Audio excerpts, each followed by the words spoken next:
Hey everyone, and welcome to this deep dive. You ever get that feeling, like you're stuck watching other people make these amazing changes in their lives? Oh, yeah, totally. It's like they went from just going through the motions to crushing some huge goal, and you're left thinking, how'd they do that? Right. So today, let's explore that feeling. I think we'll find that lasting change isn't about some single big decision. It's more like it's a bunch of little things that all come together. Yeah, cool. I'm into that. So tell me, what are these like little things that we're talking about here? Well, so many people get stuck waiting for this perfect moment. Right. Like when you're going to start that new workout or finally clean out the closet. Exactly. Or they think they'll just magically wake up one day feeling super motivated, but It never really happens like that, does it? nope. And then you add in things like the fear of failing or not even knowing where to start. And Oh, and don't forget about that little voice in your head that says you're not good enough. ugh, yeah, that one. Those are like mental roadblocks that keep so many people stuck. For sure. We've probably all been there. But so how do we break free? Like, how do we stop the cycle of inaction? Okay, so get this. Have you heard of the 1% rule? The 1% rule. Rings a bell, but refresh my memory. It's the idea that if you get just 1% better each day, Each day. yeah, just 1% each day, well, after a year, you'll be like 37 times better than when you started. Whoa, 37 times. Yeah. Okay, so how does that work? Hmm. Like in real life, how do I actually get 37 times better at something? Think about it kind of like compound interest. Oh, okay. So, like, you put small amounts of money in the bank consistently and over time. It grows way more than if you just put in one big chunk. Right. It's the same with improving yourself. It's those small changes you do every day that add up over time instead of trying to change everything at once. Ah, so it's not like those New Year's resolutions that everyone gives up on by February. Exactly. It's more about building tiny habits that become a part of you. So instead of, I'm going to run a marathon, You start by walking for 15 minutes every day. see, you got it. Or instead of, I'm going to write a novel, You commit to one page each day. now you're thinking like a one percenter. I like it. It's those little wins that keep you going. It reminds me of when you learn a new word Oh, yeah. and then you suddenly start hearing it everywhere. It's almost like your brain is tuned in to notice it. That's a great point. You just described the reticular activating system. Reticular what now? Haha, yeah, it's a mouthful. It's also called the RAS. It's like a filter in your brain that helps you focus on what's important. Hmm. Okay, so like if I tell myself I'm not good at something, Yeah. my brain's going to focus on all the times I messed up instead of when I did something well. Unfortunately, that's kind of how it works. Your brain looks for evidence to confirm what you believe. But the cool thing is, Yeah, it sounds like we can reprogram that filter. Right? exactly. We can train our brains to focus on the positive instead of the negative. This is not just about thinking positive thoughts. Well, it's a big part of it for sure. Yeah. But we can also use affirmations, visualizations, basically anything that helps us focus on what we want instead of what we don't want. I like that. So it's like we're training our brains to see the possibilities instead of just the problems. You got it. It's a powerful way to shift your perspective and start making positive changes. That's so empowering. But let's be real for a second. Mhm. Changing those deep-seated thought patterns and beliefs, it's tough. It's like, you should be more positive. But then those negative thoughts just keep creeping back in. Yeah, exactly. It is a process and it takes time and effort. Imagine learning a new language. Okay, I see where you're going with this. You're going to make mistakes, right? That's part of the process. But instead of beating yourself up for those mistakes, What if we view them as like valuable feedback or like opportunities to learn and grow? yes, that shift in perspective is huge. You go from a fixed mindset, I'm not good at this. To a growth mindset, which is more like I can learn from this and improve. And that can seriously change how you approach learning anything new. Totally. With a growth mindset, you're not afraid to try new things, even if you might mess up. Exactly. You know you'll learn something from it either way. And remember, a lot of times you have to act before you feel confident. Oh, that's interesting. So you're saying we shouldn't wait until we feel ready or motivated to do something. Sometimes taking action, even if it's imperfect, can actually create that feeling of confidence. It's like fake it till you make it. Yeah, But instead of faking it, we're genuinely moving towards becoming the person we want to be. right. And when you start seeing yourself actually achieving things, it creates a positive feedback loop that keeps you going. I feel like this is making me rethink a lot of things I've been putting off because I'm waiting to feel ready. What if that moment never comes? What if ready never happens? That's a good point. It's like we can get so caught up in waiting for the perfect conditions that we never actually start. And that leads us to another really important idea, which is that done is better than perfect. Done is better than perfect. I like the sound of that. Right. So many people get hung up on trying to get everything just right. And they end up doing nothing at all. Exactly. So what would you rather have? Something that's finished, even if it's not perfect, or a perfect idea that never gets started? That's a good point. Huh? But sometimes even starting can feel really overwhelming. Especially when you have like a big goal. Yeah, exactly. Like, where do you even begin? It all comes back to the power of small steps. Break down that huge goal into manageable pieces. Don't try to climb the whole mountain at once. Just focus on taking one step at a time. Makes sense. I think we sometimes forget about the power of those little actions. Every step you take, no matter how small, is still progress. I like that. So we've been talking a lot about individual effort and mindset, but I'm curious, how much of our ability to change is also influenced by our environment? Like the people we spend time with, the things we read, all of that. Oh, that's a great question. We often overlook the role of our environment. Right. It's easy to get caught up in our own little world and forget that the things around us can have a big impact. Totally. We tend to focus on willpower and personal effort, but our environment plays a huge role in shaping our habits. So it's not just about what we do, but also who we surround ourselves with and even the information we consume. Absolutely. Think about it. If you're constantly hanging out with people who are negative or who don't support your goals. It's going to be a lot harder to stay positive and motivated. Exactly. But if you surround yourself with people who inspire you, who believe in you, who challenge you to grow, It can make a world of difference. it's like that saying, you are the average of the 5 people you spend the most time with. Oh, yeah, I've heard that one. Makes you think about who you're hanging out with. For sure. But it's not just about people either. It's also about the books you read, the shows you watch, even the things you see on social media. All of it shapes our thoughts and beliefs, whether we realize it or not. Right. It all contributes to the overall atmosphere we create for ourselves. That's making me think I need to do a little environment audit. What do you mean by that?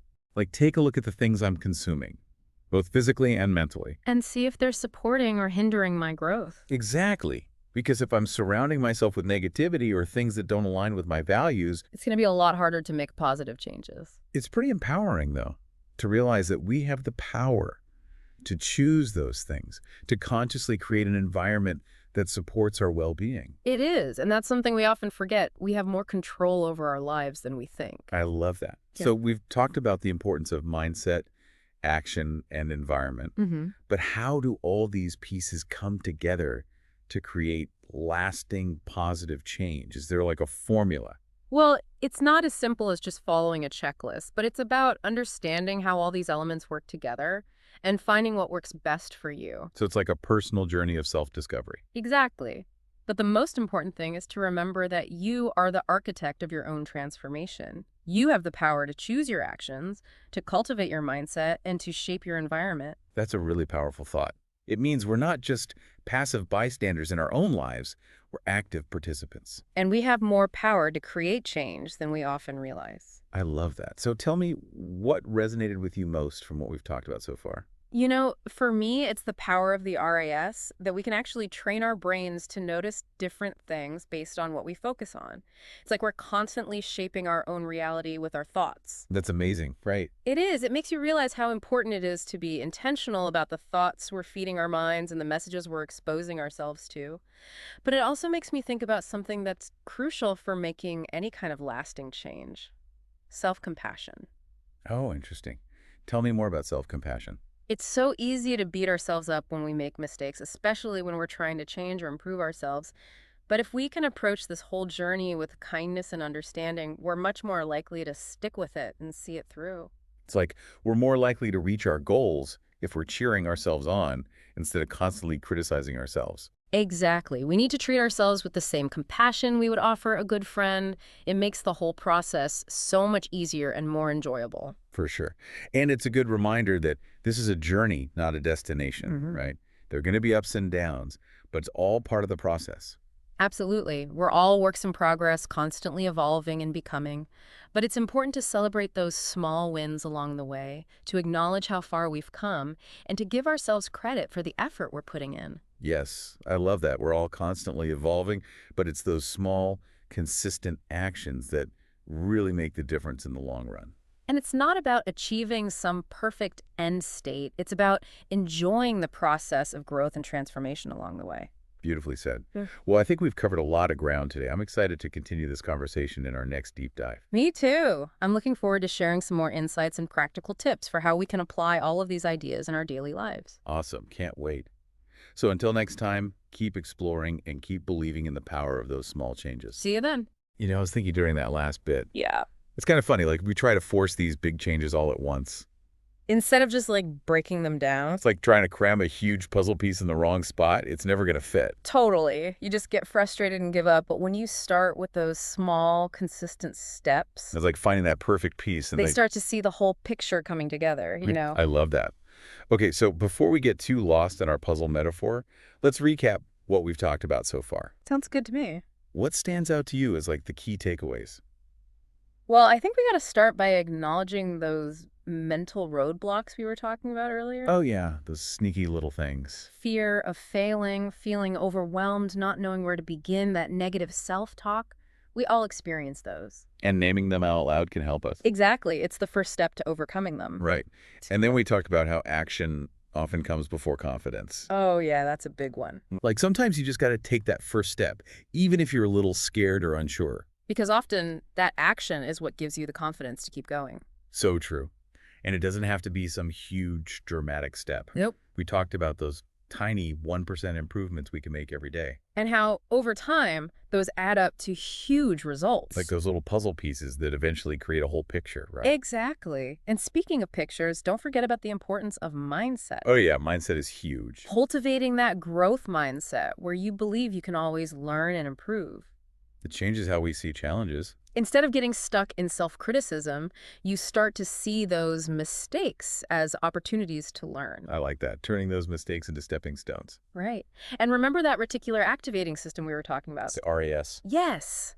It's like a filter in our brain that shapes what we notice and prioritize. So if we keep telling ourselves negative things, Our brain is going to focus on those negative things. but if we feed it positive thoughts, if we visualize ourselves succeeding, then it starts to highlight those opportunities and possibilities that align with those beliefs. We can actually rewire our brains to work for us instead of against us. You got it. And we can't forget about done is better than perfect. I think that's so important to remember, especially when we're trying to make big changes, It's like we get so afraid of messing up or not doing it perfectly. that we end up not doing anything at all. So true. Okay. But sometimes even starting can feel really overwhelming. Especially when you have a big goal you're working towards, right? Yeah, like where do you even begin? It goes back to breaking down that big goal into those smaller, more manageable pieces. It's those small wins that keep you motivated and moving forward. One step at a time, right? You got it. And every step, no matter how small, is still progress. Okay, so we've talked about mindset, action, and there's one more piece we need to talk about, our environment. Oh, right. Environment is key. We can't forget about the influence of our surroundings. It's so easy to get caught up in our own little world and forget how much our environment shapes our habits and decisions. Totally. And I think we often underestimate the impact it can have. It's like that saying, you are the average of the 5 people you spend the most time with. If you're constantly hanging out with people who are negative or who don't support your goals, it's going to be a lot harder to stay positive and motivated. So true. But on the flip side, If you surround yourself with people who inspire you, who believe in you, who challenge you to grow, it can be such a game changer. it's like you're creating a whole support system for yourself that helps you stay on track and keeps you accountable. Right. And it's not just about people either. It's about the books we read, the shows we watch, the music we listen to, even the physical spaces we spend our time in. All of that contributes to the overall atmosphere we create for ourselves. It's like curating a space that reflects your values and inspires you to be your best self. This is making me want to take a serious look at my own surroundings. Me too. Like, what are the things in my environment, both physically and mentally, that are either supporting my growth or holding me back? It's pretty powerful to realize that we have the power to choose those things, to consciously create an environment that helps us thrive. Right. It's not just about willpower or self-discipline. It's also about setting ourselves up for success by creating an environment that supports our goals and values. Totally. And sometimes just making a few small changes to our environment can make a huge difference in how we feel and how we show up in the world. I love that. So we've talked about the importance of mindset, taking action, and creating a supportive environment. All key ingredients for creating lasting change. But how do we actually bring all of these pieces together? Is there a magic formula? Well, it's not quite a magic formula, but it's about understanding how these elements work together and finding what works best for you as an individual. So it's kind of like a personal experiment where we get to try different things and see what helps us grow and thrive. Exactly. And it's also about remembering that you are the architect of your own I transformation. like that. You get to design your own life. You have the power to choose your actions, to cultivate a positive mindset, and to create an environment that supports your well being. It's all about making conscious choices that align with your values and your vision for yourself. That's such an empowering thought. It means we're not just passive bystanders in our own lives. We have the power to create the life we want. Absolutely. It's about recognizing our own agency and taking responsibility for the choices we make each and every day. Love it. So, what from everything we've talked about today resonated most with you? Hmm, that's a good question. I think for me, it's that idea of self-compassion. It's so easy to get caught up in self-criticism, especially when we're trying to change or improve ourselves. But I think that approaching this whole journey with kindness and understanding makes a huge difference. Self-compassion. Yeah, that's huge. It's like we're much more likely to achieve our goals if we're cheering ourselves on instead of constantly putting ourselves down. Exactly. We need to treat ourselves with the same kindness and support that we would offer a good friend. It makes the whole process so much more enjoyable and sustainable. Totally. And it's a good reminder that this is a journey, not a destination. There will be ups and downs, but it's all part of the process. For sure. We're all a work in progress, always learning and growing. And I think it's important to celebrate those small wins along the way, to acknowledge how far we've come, and to give ourselves credit for the effort we're putting in. It's not about being perfect, it's about progress. Absolutely. So as we wrap up our deep dive today, let's leave our listeners with a little something to think about. What's one small change, one little 1% improvement that you can commit to making in your life? Maybe it's something you've been putting off, or maybe it's a new habit you want to try. Whatever it is, make it intentional, choose it consciously, and know that even the smallest actions can have a ripple effect. I love that. It's those small, consistent actions that create lasting change. And as you start to see those small wins accumulate, remember to celebrate them. Acknowledge your progress, no matter how small, and give yourself credit for the effort you're putting in. You're doing great. Wow, after all that, you know what strikes me? What's that? It's like all these ideas for change we talked about, they're so simple, Hmm. but they're also powerful. I know, right? It's not like some big secret formula or anything. Exactly. It's about making those small changes every day, like building those habits, having that growth mindset, and just being around people and things that lift you up. It all adds up. It really does. It's like a ripple effect. You start with yourself, and then it kind of spreads out to the people around you. I like that saying, be the change you want to see. But Yeah, I know what you it mean. starts with us, right? It's those small things that we do Yeah. that can actually make a difference.